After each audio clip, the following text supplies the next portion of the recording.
Eu sou a Ana e este é mais um vídeo para o canal original, que leva meu nome por extenso. Hoje eu quero ter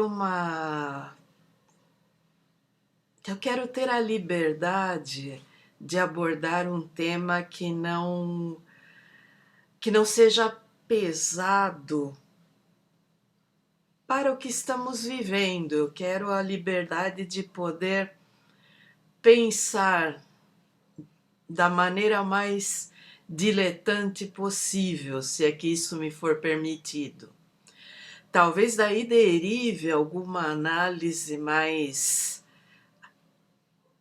pertinente à realidade, mas eu quero primeiro divagar um pouco sobre como é que nós, seres humanos, aprendemos, como é que nós desenvolvemos o aprendizado, como é que nós percebemos a realidade. Cada uma das nossas aquisições pode ser lida de uma maneira pragmática e de uma maneira abstrata. E é por isso que o ser humano tem essa capacidade para a abstração, porque a partir do momento em que você entra na escola e se pega um fonema e se traduz numa letra, e a letra tem o poder simbólico de representar o fonema, nós já estamos desenvolvendo a capacidade de abstração. Pela vida afora, nós vamos ter inúmeros símbolos, inúmeros objetos que praticamente são a tradução de um pensamento, de um conceito ou até de um processo. Se você pensar em termos religiosos, basta a cruz para que os cristãos percebam todo o processo do Calvário. A cruz simboliza o martírio, mas também simboliza o próprio Deus sacrificado. Nós temos símbolos que têm a ver com o dia a dia. Nós temos símbolos românticos, nós temos símbolos práticos, quer dizer, qualquer embalagem de produto, seja de limpeza, seja de higiene ou até de alimentos, tem símbolos que dizem como você tem que higienizar, como você tem que consumir, com o que você não pode misturar ou o que você não pode fazer. E se depreende daí que qualquer ser humano seja capaz de entender. Alguns desses símbolos são padronizados no mundo inteiro ou pertencem a algum tipo de regionalização, mas todos eles depreendem que, se você não entender o símbolo, você vai saber procurar seu significado em algum lugar. Porque a ideia é que a nossa capacidade de abstração seja suficiente para decodificar tudo o que nos rodeia.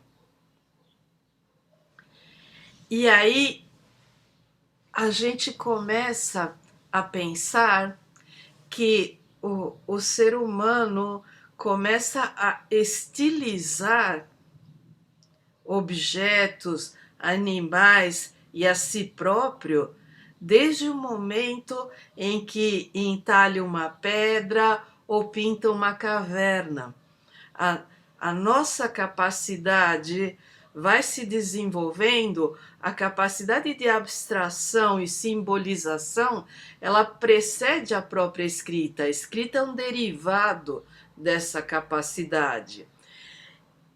E nós podemos trabalhar também de uma maneira a entender que os mitos, que em sua maioria são carregados de todo tipo de simbologia, são uma maneira que o ser humano encontrou de simbolizar não só a realidade, mas os medos, os terrores, as ansiedades e as necessidades de apoio, de carinho e de sobrevivência.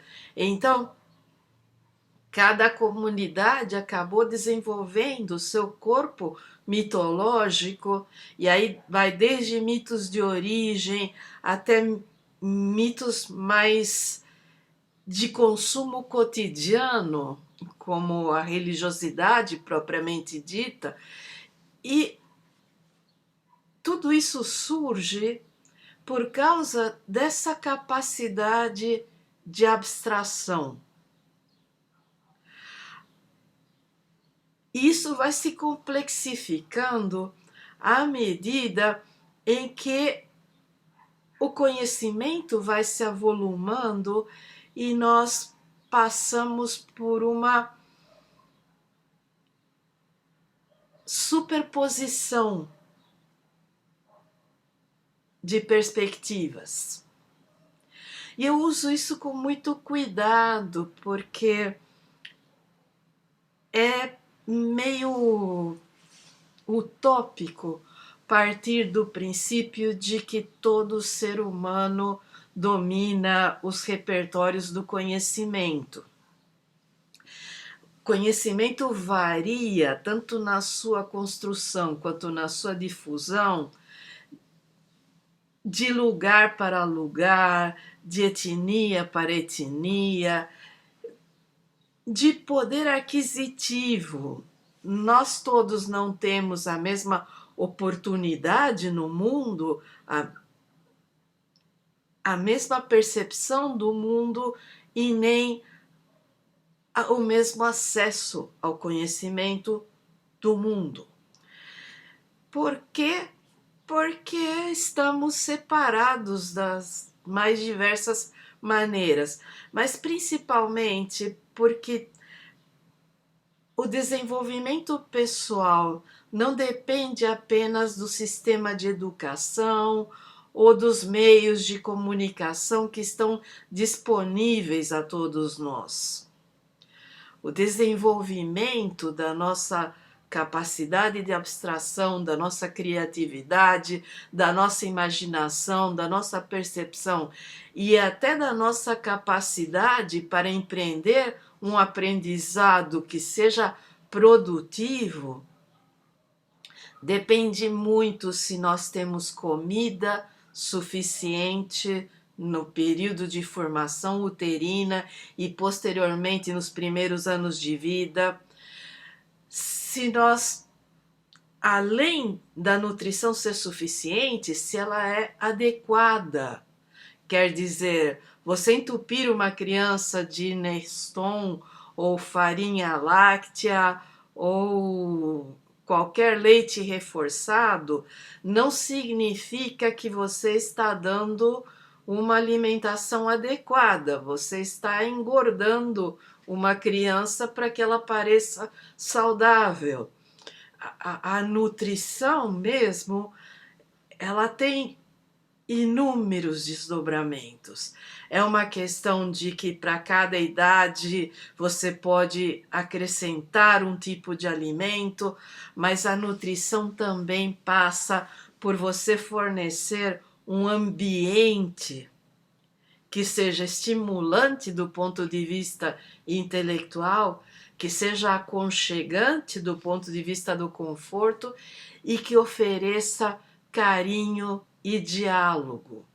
crianças que ficam muito sozinhas nessas primeiras etapas, ou que não recebem carinho, ou que só recebem hostilidades, ou que estão em um ambiente que não é propício, terão muito mais dificuldades para aprender e para se locomover mentalmente nesse emaranhado de símbolos, de mitos, de percepções da realidade, mas também de percepções imaginárias, porque todos nós somos acompanhados culturalmente de um repertório considerável de representações imaginárias.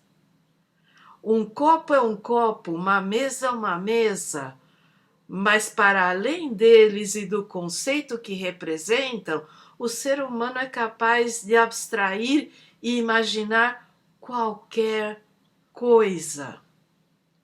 E muitas vezes essas coisas acabam vindo à concretude porque foram imaginadas primeiro. Porque em uma análise da realidade, ou em um sonho, ou em uma expectativa, alguns de nós imaginaram e concretizaram um objeto, uma obra de arte, um livro, um poema, uma canção. E tudo isso é inerente ao ser humano desde que você receba do mundo ou das pessoas que te trouxeram ao mundo os cuidados necessários, o carinho e essa nutrição que vai muito além do alimento. E aí, e vejam que eu estou divagando e permitindo, porque para mim devagar é isso, é pegar uma ideia e permitir que ela me leve. Quer dizer, até onde essa ideia vai conduzir, eu não sei. Eu não fiz roteiro, eu estou divagando da maneira mais diletante. Então, eu comecei pensando em símbolos, vou pelo que os símbolos representam no aprendizado e na capacidade do ser humano, o que o ser humano precisa para aprender, como é que se concretiza uma abstração para chegar principalmente ao nosso dia a dia, porque por mais que se divague,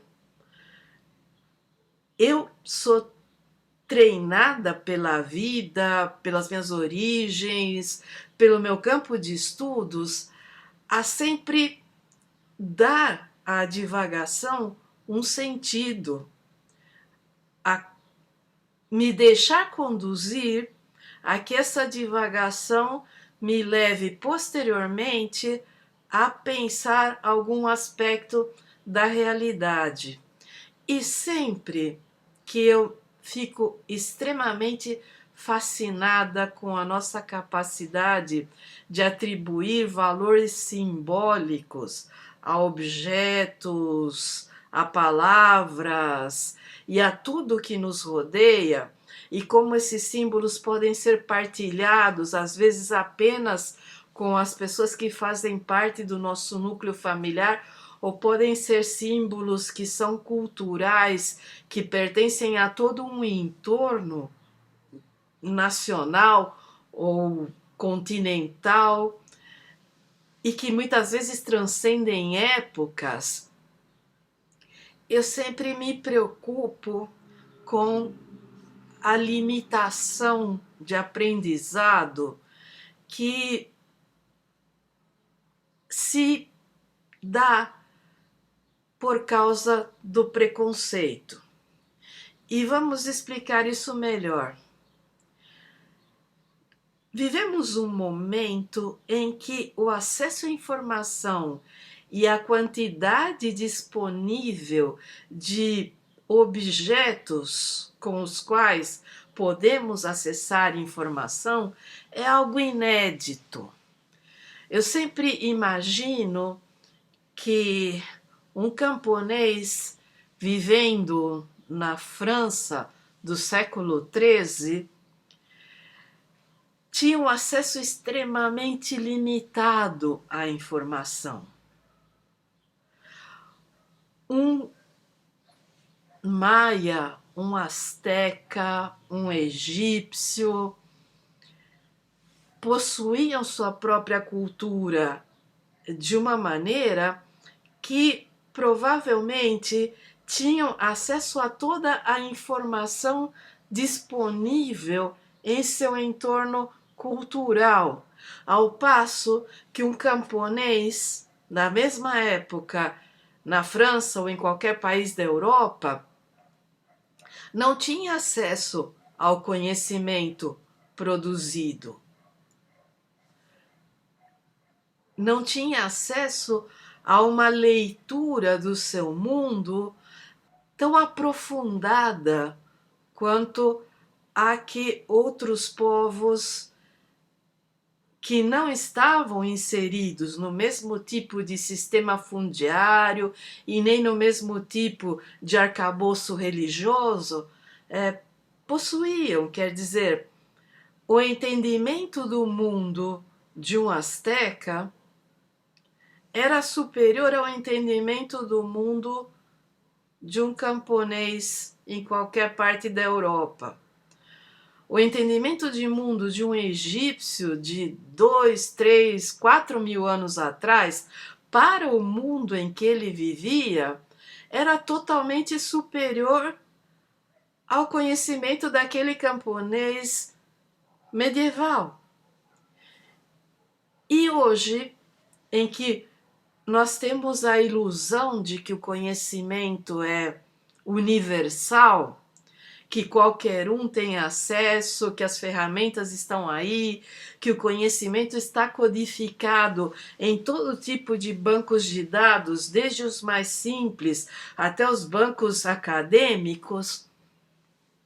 Uma das coisas que a maior parte da sociedade nunca para pensar é exatamente se nós temos repertório abstrato e simbólico para entender esse conhecimento. Coisa que astecas, maias, egípcios, gregos, em sua maioria compartilhavam, não só porque seu mundo era mais simples e o conhecimento era limitado, mas principalmente porque não dependiam da escrita propriamente dita para entender esse mundo. À medida em que a escrita vai se tornando algo mais e mais sofisticado entre esses povos, você vai abrindo uma cunha social que permite que determinados grupos tenham acesso a um conhecimento mais vasto e determinados grupos sejam cada vez mais limitados. E é isso que acontece nas nossas sociedades, quer dizer, o primeiro acesso a um repertório simbólico, em termos de aprendizado formal, se dá no alfabeto, se dá na matemática, nos números, nas formas geométricas. E não se explica às crianças por que é isso importante, não se explica o que significa. Você ensina a uma criança que MA é má, que TIO é TO, e você não se aprofunda. Em parte porque a nossa civilização tem a tendência de menosprezar a capacidade das crianças para o entendimento. E aí eu uso a palavra menosprezo porque é um leque. Você tem aí considerações sociais, de classe, de etnia, de gênero. Quer dizer, quando você olha para um grupo de crianças e você deduz que algumas são mais burras que outras, ou que algumas devem ser mais exigidas e outras nem vale a pena, isso é mediado pelas diferenças que nos assolam socialmente.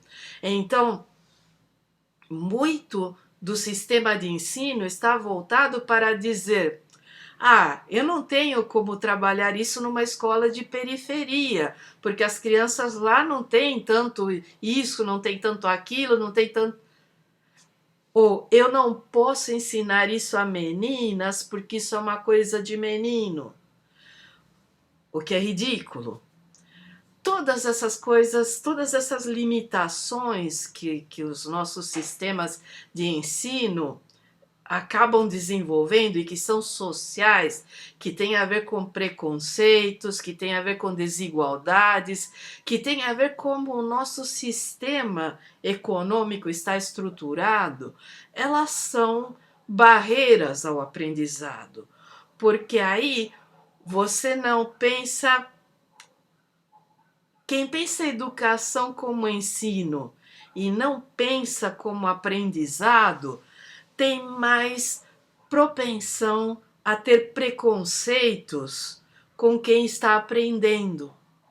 E aí você pode ter que em um colégio de elite se cobre desmedidamente porque você está formando quem vai comandar o mundo, ao mesmo tempo que em um colégio rural ou num colégio de periferia se opte por um ensino que forme uma extensão da ferramenta.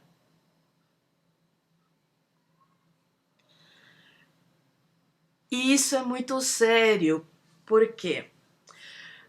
Porque mesmo que você não tenha sido adequadamente estimulado, que você tenha crescido em um lar totalmente desarticulado, com pessoas indiferentes, inclusive sofrendo crueldades, sempre existe a oportunidade que, se você encontrar o professor certo, no local certo, você transcenda isso aí e conquiste a plenitude do aprendizado, e aí todas essas barreiras que a vida impôs caiam.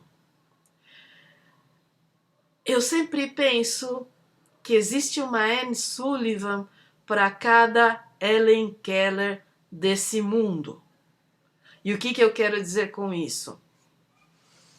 Se vocês não sabem, porque essa é uma história que deixou de ser contada com o mesmo entusiasmo depois que a Helen Keller virou socialista. Helen Keller era uma menina dos Estados Unidos na virada do século XIX para o XX, se eu não me engano, que nasceu cega e surda. E por ter nascido cega e surda, por consequência, ela era muda. E que foi criada, embora com todo o cuidado, sempre limpinha, e os pais tinham dinheiro, mas ela era como um animal, ela comia quando queria, ninguém conseguia ensinar porque não conseguia se comunicar com ela. Até que o pai contratou a Anne Sullivan, e a Anne Sullivan era uma moça que era parcialmente deficiente visual, mas que havia desenvolvido diversos métodos de linguagem para se comunicar com crianças que tivessem qualquer dessas limitações, quaisquer dessas limitações. E Anne Sullivan vai trabalhar com Helen Keller durante anos até conseguir desenvolver um sistema próprio e se comunicar. Mas ela vai conseguir que a Ellen perceba que aquele sinal que ela está fazendo com a mão e fazendo a Ellen repetir significa água, que aquele outro significa comida, que isso significa que as letras que a Anne emite e faz com que a Ellen sinta pelo tato direto, elas dão corpo àquelas palavras. E é maravilhoso porque depois a Helen Keller cresceu, se tornou uma escritora, se tornou uma ativista social, virou socialista, e aí os Estados Unidos, simplesmente aquela história maravilhosa de superação, passou a ser contada pela metade, porque afinal de contas o milagre era Anne Sullivan que tinha ensinado a Helen Keller. A Helen Keller, né, desandou porque se tornou socialista, né? Mas vejam aí todas as camadas disso. A Helen não tinha a menor condição de entender sozinha, dadas as limitações físicas, o que é um símbolo, o que é um objeto. Ela tateava pelo mundo totalmente imersa no nada. E quando ela narra num dos seus livros como ela se sentiu quando ela percebeu que aquele sinalzinho significava água e que ela poderia se comunicar com alguém, que aquele outro significava comida, que ela poderia expressar quando estava triste, quando estava alegre, quando estava furiosa, como que isso abriu a vida dela e transformou todo aquele vazio, toda aquela escuridão em vida. Como aquilo humanizou a percepção e fez com que ela tivesse consciência, inclusive, de si. Então, a minha percepção é que cada Helen Keller pode encontrar sua Anne Sullivan. Quer dizer, cada criança que o sistema considera burra, que o sistema considera insuficiente, que a família não incentiva, que não tem. Se você acolher essa criança, der a comida certa, o estímulo certo e encontrar o professor disposto a se aproximar, essa criança pode desenvolver a sua interpretação simbólica, a sua abstração, a sua imaginação e a partir daí começar a aprender. Mas o nosso sistema de ensino não vai ser capaz de resgatar as Helen Keller do mundo, a não ser que comece a descartar todos esses burocratas do ensino e valorizar o ensino como aprendizado. Sair dessa abordagem meramente estatística, conteudista, de cumprir etapas burocráticas sem que se valorize o aprendizado de verdade. Leva tempo e muitas vezes não chega nunca o dia em que, finalizado esse aprendizado básico, finalizado todo esse ciclo escolar obrigatório, um dia a gente senta e olha para o mundo e o que a gente aprendeu na escola faz algum sentido. Às vezes, a maneira como o conhecimento foi passado e como as nossas capacidades foram desenvolvidas cria uma barreira em que nunca se vai usar o que se aprendeu. O que é diferente de que, se eu sou historiadora, para mim a fórmula para uma equação de segundo grau é totalmente inútil. Mas em algum momento, aquele aprendizado de matemática e todo aquele conteúdo simbólico me ajudou a ter a capacidade de hoje decifrar documentos. Talvez eu não tivesse a capacidade de fazer essa ponte se em algum momento eu não tivesse sentado e começado a refletir sobre o meu próprio aprendizado e o que na escola me foi passado de maneira a fazer diferença na minha vida. E é aí que chega essa minha divagação. Porque não basta, nada basta, que é a minha conclusão. Tudo que a gente fizer dentro desse sistema ainda vai ser insuficiente para que o ser humano alcance sua plenitude, porque esse sistema é pensado para a circulação de dinheiro e para que os seres humanos sejam meras extensões de ferramentas. Mesmo quando estamos circulando pelo mundo, estamos servindo ao dinheiro e aquelas poucas pessoas que o possuem. Então, eu sempre estou pensando como melhorar as ferramentas de aprendizado. Sempre estou pensando que à volta da próxima esquina pode estar a solução para que as nossas escolas funcionem.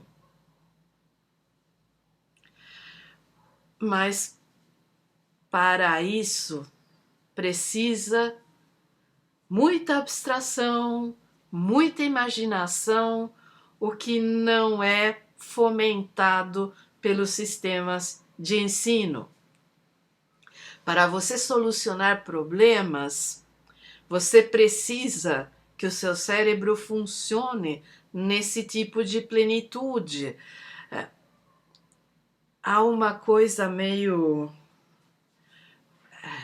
empreendedorista, né, de que se deve ensinar criatividade às crianças para que elas saibam solucionar problemas. Criatividade, como ela é encarada pelas escolas pelo mundo afora, ela só serve para criar gambiarras. Solucionar problemas precisa da abstração suficiente para sair até do nosso tempo físico e pensar coisas no futuro. Precisa ter uma abstração e uma imaginação suficiente para inferir a necessidade de um objeto e depois criar esse objeto. E a criatividade não serve para isso. A criatividade é algo meio MacGyver, né, de parar um vazamento de ácido sulfúrico com uma barra de chocolate. Então, até onde me trouxe essa linha de pensamento é que, lado a lado com esse conhecimento que é considerado duro, científico, que é considerado o conhecimento em si, o ensino da arte, principalmente, mas também o incentivo à imaginação, são imprescindíveis para que a criança saiba domesticar o próprio pensamento, para que ela possa traduzir simbolicamente, para que ela possa extrair da abstração alguma concretude. E isso não está acontecendo. E não sei se alguma vez aconteceu. O sistema ideal de aprendizado está muito longe de nós ainda.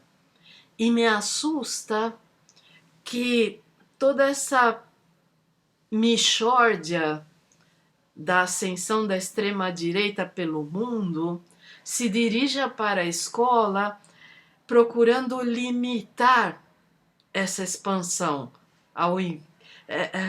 toda essa militarização, toda essa ênfase na disciplina, sabe? Toda essa coisa e a eliminação de matérias consideradas, sei lá por qual beócio, como inúteis,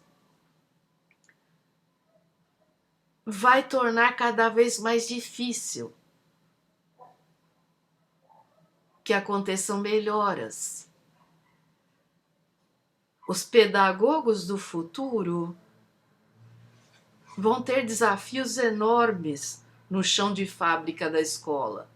Mas eu também me pergunto se nesse monte de unoesquinas que fornecem formação em pedagogia, já não se está formando esses professores absolutamente limitados para conduzir essas escolas e esse sistema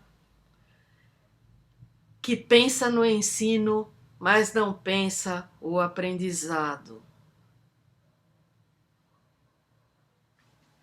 Isso me entristece e me assusta. E essa foi a minha divagação. É muito mais, né, uma tentativa de sistematizar uma série de pensamentos que eu venho tendo e que ora me levam num rumo, ora me levam em outro, mas que sempre chegam no mesmo lugar. E é que nós precisamos lutar de todas as maneiras possíveis para evitar essa escola absurda que querem nos impingir. É isso. Esse foi mais um vídeo para o canal original, que leva meu nome por extenso. Nas próximas semanas lá no museu e depois novamente aqui. Cuidem-se muito, um enorme abraço e até a próxima.